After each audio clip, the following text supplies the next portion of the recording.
Go. Recording in progress. All right, welcome everybody. It's 6 o'clock, time to start our meeting. Thank you everyone for spending the evening with us. We're gonna start off with our roll call. And I have, Counselor Hall, Present. Counselor Evans, Present. and looks like in Zoom, Counselor, Board Member Schofield, Present. Present. and Board Member Nielsen. Present. And I am Board Chair Tim Kirsch, and I don't think Mr. Moronis is with us tonight, but we do have our quorum. So once again, thank you, everyone. I'd like to ask everybody on the board that if they have any potential conflicts of interest, that this would be the time to declare them. But if there's nothing at this time, something comes up later on, please be sure and declare it at that time. Any announcements to be made by any of our board members? No announcements, then I'm gonna move forward here to public comment. This is the opportunity for anybody in the public to make a comment. Anybody out there in Zoom land have anything they'd like to say? If there's nobody wanting to make comment, then we shall just move forward with our consent agenda on old business. Looks like we have our approval for our regular board summary notes on the 4th and approval for the 18th budget board meeting summary notes. Questions, comments on any of these? I move we accept the consent agenda. Second. We have a motion to accept the consent agenda, Second. and that was a second. A motion and a second. So all in favor, say aye. Aye. Aye. Any opposed? Guess that was everybody saying aye, so. Okay. We're gonna move right along then to new business, since there's a lot of informational items tonight. We're gonna start our new business with our treasurer's report from board member Evans. Dave, we did manage to have a meeting and approve a supplemental budget that I included in the document just for references. And because of that, I was able to go back and send out checks to the COG for outstanding September and October billing times. And for one that goes back to July, they said I was short on travel, if it wasn't included in their July invoice, so they had to send me another invoice anyway, so that's taken care of. The outstanding right now, we have $28,700 in the bank. And I guess, looking for budget wise, the question is, now that we have, I understand the purchase for the land going forward for the plant. At some point in time, we'll restart the agreement process between Marion County and Mill City. Which will also start another process, which also means that Gates, Idana, and Detroit will once that's signed, we'll revisit it and approve it as the amended version of it. After that, we will have Gates Mill City that will need to look into doing a joint city, but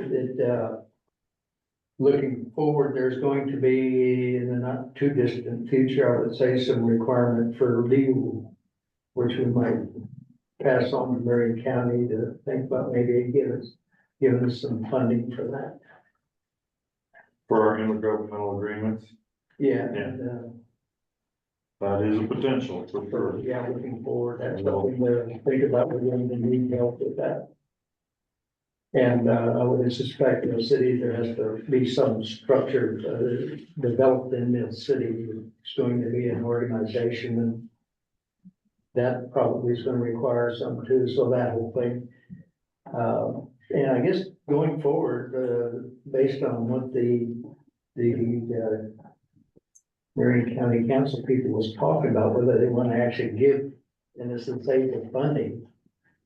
Is the question we need to talk to them about, because if we don't manage the funding, who is?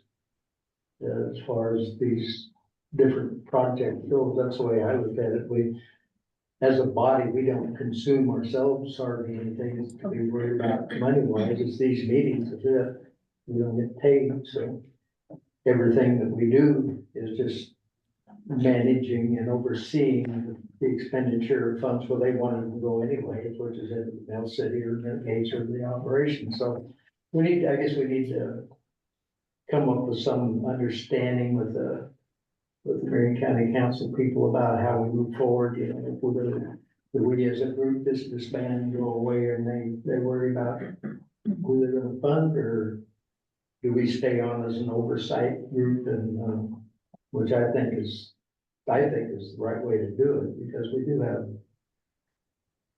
so many, but, yeah. Well, it's definitely gonna be ongoing for at least a couple of years You would now, for think. sure, absolutely, And because, the Detroit situation, I know, we can advocate anyway.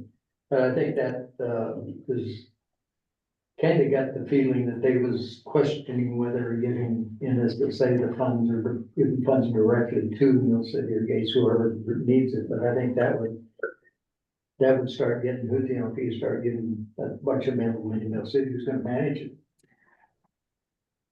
well, I would say that Mill City's not prepared as of yet, that's for sure. That's sort of That's what for it sure, is, so- either, I'm not sure, nobody else is, so it's just from that managing the money oversight, I think that we could make a case to and the fact that we aren't really a huge cost center as a group.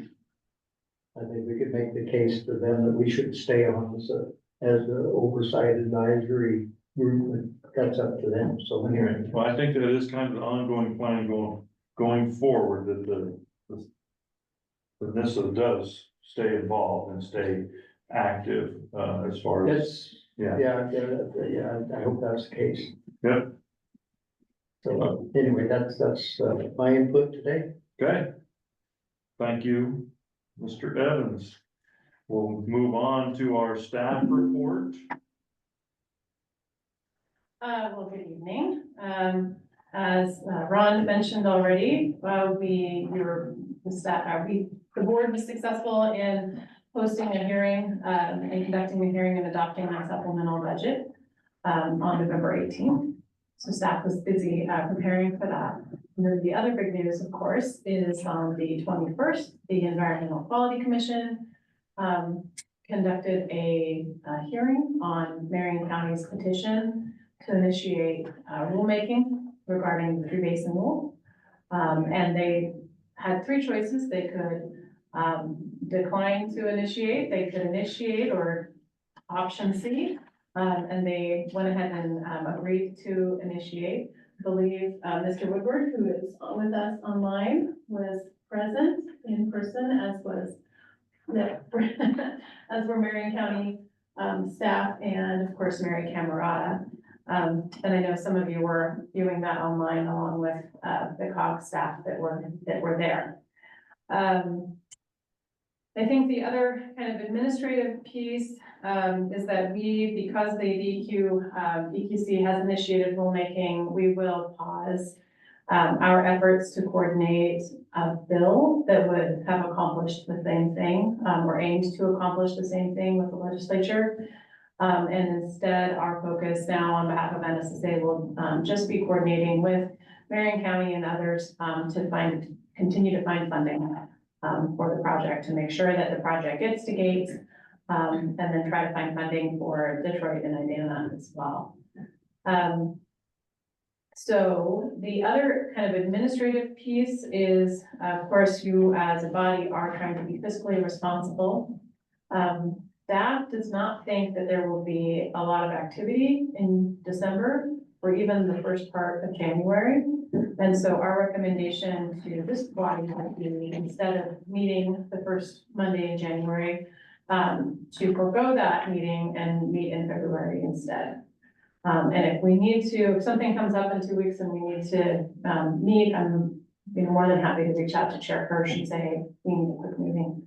But if we can avoid that cost for you, when there isn't anything to decide, or to inform you about, that seems, a prudent and conservative way to go.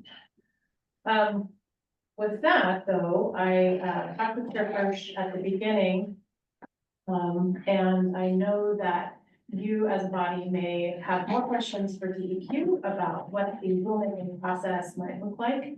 I spoke with Mary Camerata this morning, and she is told me then, and hope that's true now as well, that she is more than happy to walk you through what the rulemaking process would look like, and how NSSA, when and how NSSA might be involved with that process.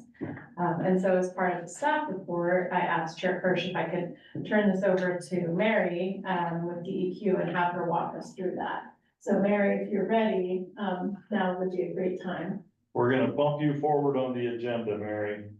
Sure, okay. So the first thing that DEQ is doing is we're putting together a list of who we think would be members of the Rules Advisory Committee. They call it the RAC. So usually the RACs have anywhere from 10 to 12. This one might be a little bit bigger, 10 to 14 people would be on the RAC. And so if you have recommendations of people, just let me know and I will pass them on to Eric Borak, who was, if anybody who watched the hearings, he was sitting at the table with me. And so once we get the list ready to go, our director does do the final approval who will be on the RAC. I know that Marion County obviously has expressed interest, so that's obviously they're on the list right now. And then, we don't know, like, would we ask the McKenzie River folks, would only one entity represent that group, or would we have more than one? Because you have EWEB, you have Lane County, you have City of Eugene, City of Springfield, that all would have interest. And then there's the Enviros, and then there would be obviously tribal, a position for tribe, maybe more than one tribe, don't know. So those are just kind of the general people who would be on that. We anticipate 2 to 3 meetings with the RAC. We said Aaron thinks that we'll probably schedule it towards late February.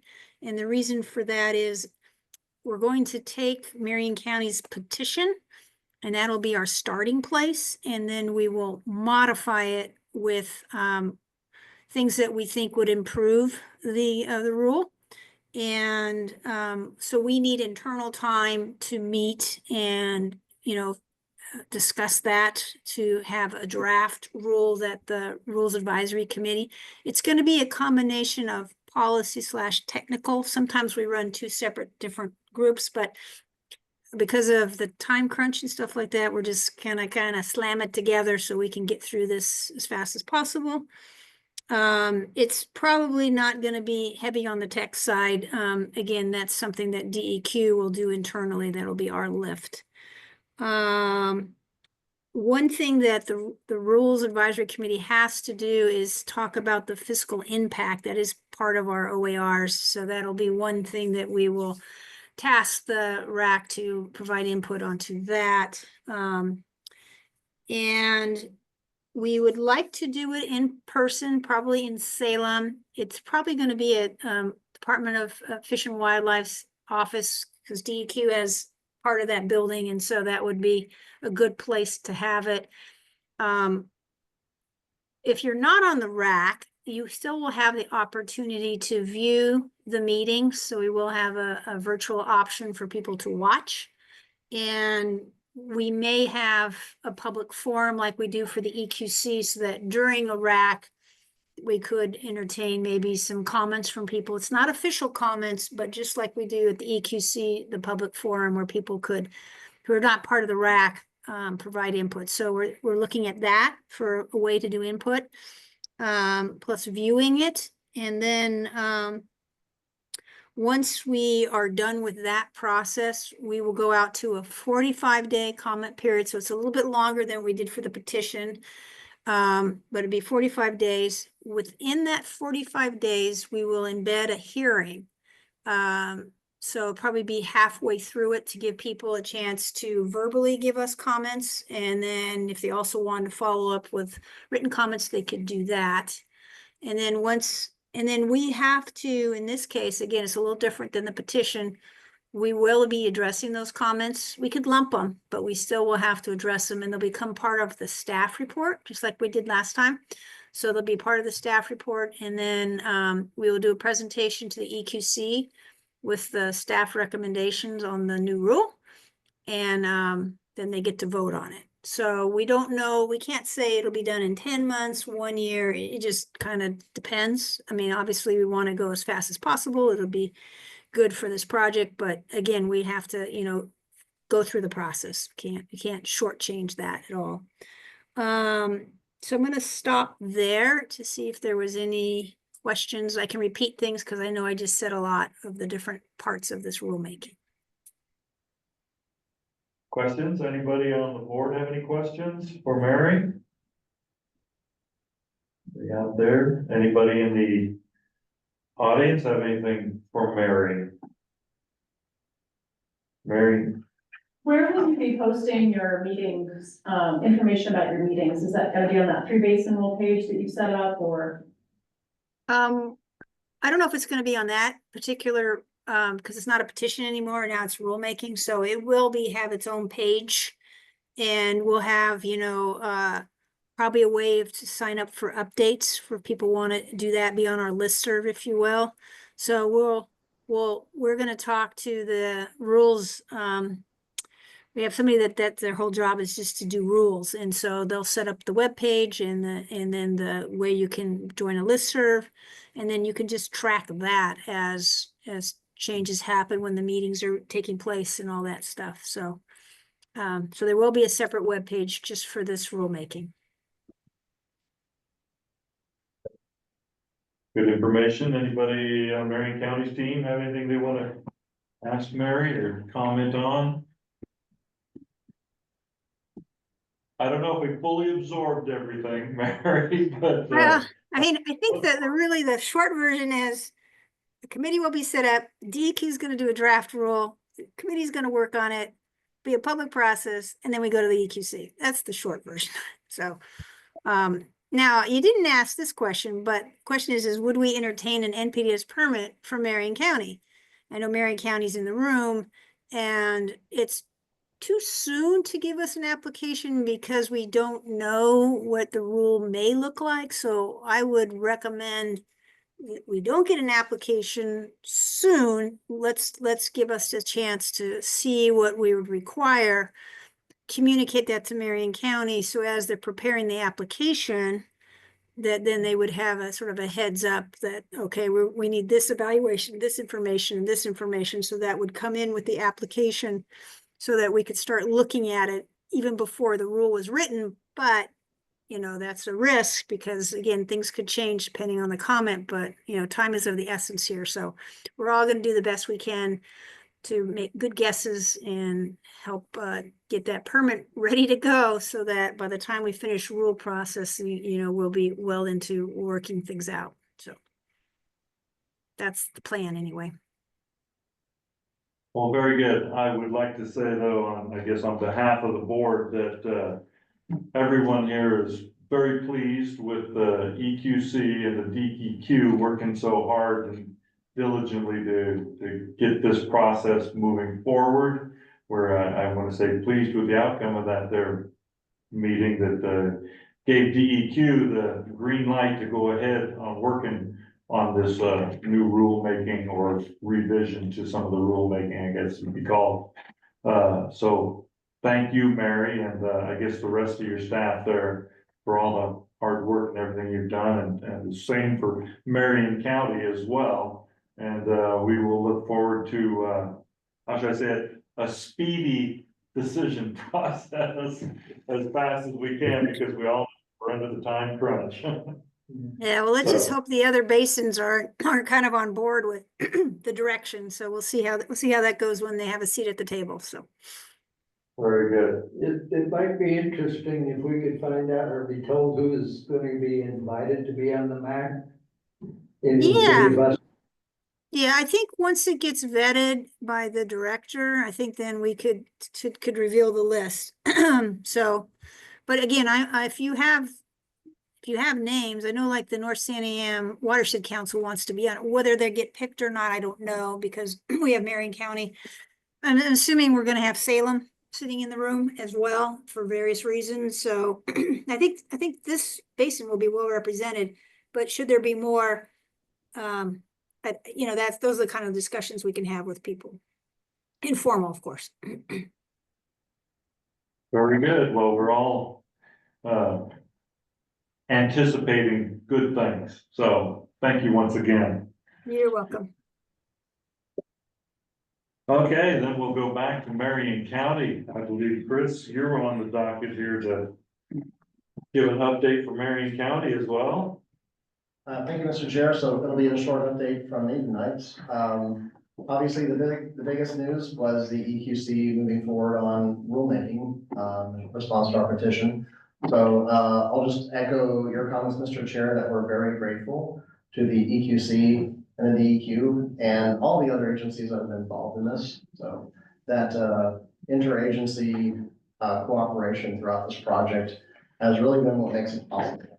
Up against these aggressive timelines and the other challenges we have. Not going to talk more about the process because we have a subject matter expert on the call who just gave us a nice rundown. But we'll continue to be available and supportive as we work through the project.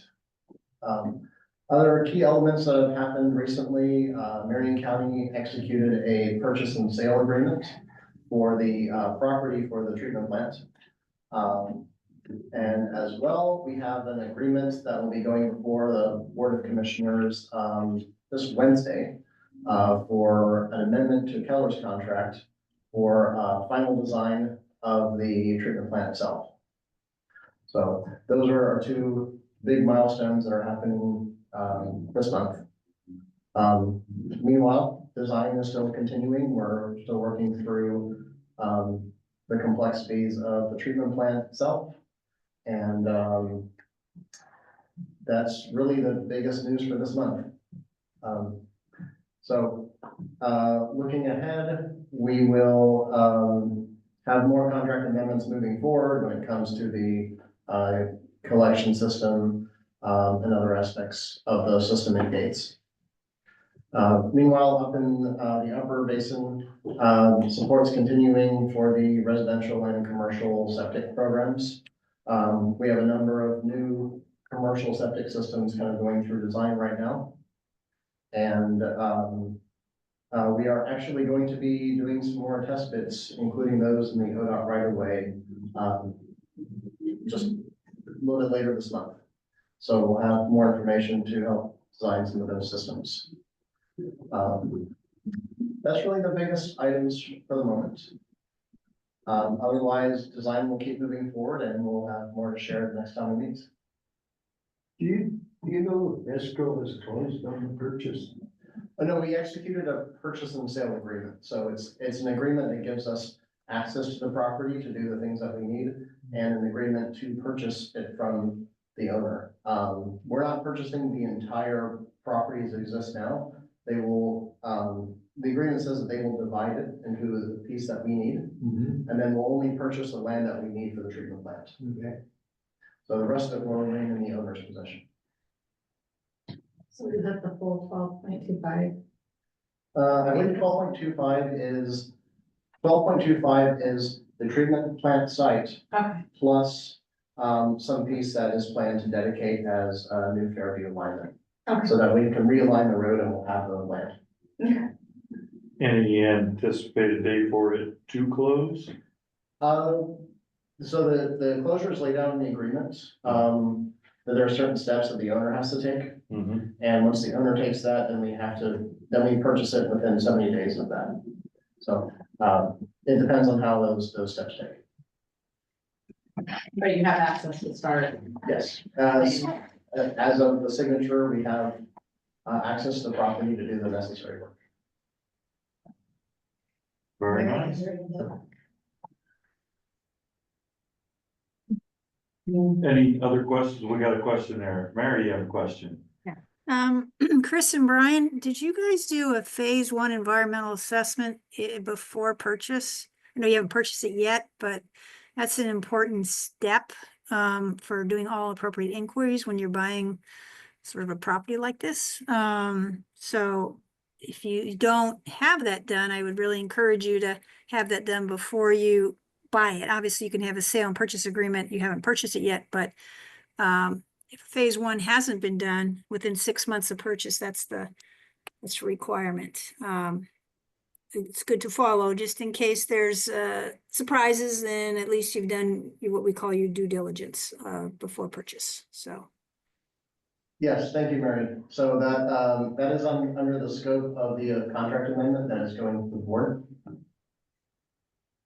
And so that'll be, that's one of those steps as part of the acquisition process. Okay, good. Just want to make sure you got that in there, so. Always. We don't want to miss any one of them steps. No, I mean, and then if there is something that they identify like agricultural chemicals, then you have time to sample just to confirm it's not a big issue. So that's another reason to do it sooner than later, so that if in fact there is what's called a environmental condition, you can then confirm whether that's true or not. Denny, go ahead. Go ahead, Danny, you have a question? So my question is actually a request rather than a question.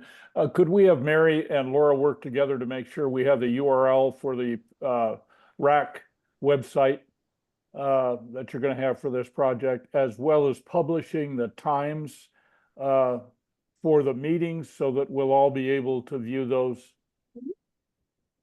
Yeah, it will not be secret. It'll be out there. We haven't set up the webpage yet. We just talked about it today, and he was going to reach out to the person to get that stuff in motion. So I won't have the URL just yet, but it'll be coming, and I can certainly share that with Laura. Well, that's great. I assumed it would be on the website. That's great. And then we'll ask Laura to share it with all of us board members as well, right? So I'm sure, yes, we'll get it as soon as it gets posted. Laura, you have Something that Chris mentioned, the residential septic grant is closing. So the funding that, if you recall, this was a program that was a joint effort between the Council of Governments in Marion County. Both of our sources of funding require us to commit our funding by December 31st of this year. And so we are closing the window. We've told people, please get those applications into us as of December 1st, because it just takes time to review those applications and make sure we get everything we need to satisfy those auditors. We worked really hard collaboratively with Marion County to mail everybody that could possibly be eligible for not once, but twice. We held outreach events, we made phone calls. So we feel that we've done a really good job of letting people know this grant is closing. And we are here to help you.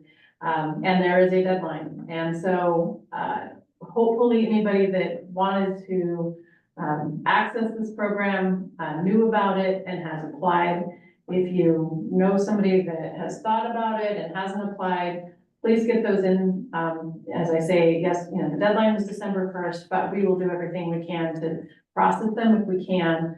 But the absolute last date is December 31st, not to get the application. That's the last day we can write checks. So, so please have folks get in if they haven't already. And this is just for residential. The commercial program is up in Detroit is a completely different program. But if they're residential, their window for this funding is closing. There's always the idea of other funding, future funding, but the window for this is, well, has effectively closed. But if they're if they can get something into us, this week, we'll do the best we can to push it through. Okay. We have press on the line, so if they can help with that as well, that'd be great, so, okay. Very good, thank you. I don't think we have anybody from Regional Solutions, do we? Or I'm not sure. Nope, just me today. No Arthur or no Beth today, just Mary. Okay, well, very good. That looks like everything on today's new business. Does anybody have anything else that they would like to add for the for the board meeting? So just to confirm, no meeting in January. Oh, yes, that's right. So we're gonna go ahead and cancel the January meeting for the 1st or the 6th of January. Unless something comes up, if something comes up, we will make contact with folks and have something set up for that date or another date in January. Okay? So, thank you everyone for sharing your evening. Thank you all. Bye. Bye-bye. Merry Christmas and Happy New Year, y'all. Yeah, thanks. And you as well. Good, eh?